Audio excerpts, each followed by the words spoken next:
પર channel it's easy. તો આજે છે મારો 75 હાર્ટનો ત્રીજો દિવસ એટલા માટે કે કાલે હું રનિંગ કરવા આવ્યો હતો, પ્રેક્ટિસ પણ કરી, પણ મારી જોડે ફોન હતો એટલા માટે તો આજે ફોન પાછો આવી ગયો છે।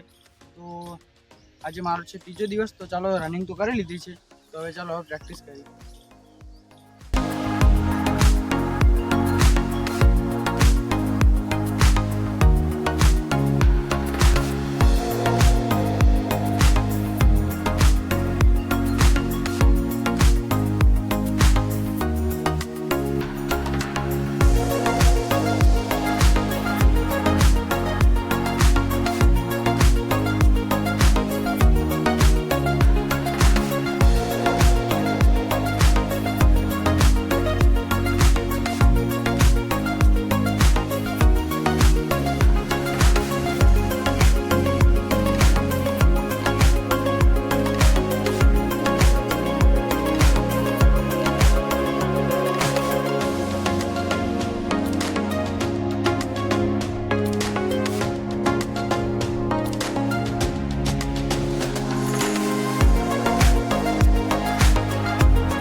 આજે આપણને એ સમજવા મળે છે કે ભલે કે અત્યારના સમયમાં કે આખી દુનિયા તમારા વિરુદ્ધમાં હોય ને, તો પણ ખુદ ભગવાન તમારી સાથે હોય ને, તો આપણે કોઈ દિવસ હારવાનો સવાલ જ પેદા ના થાય।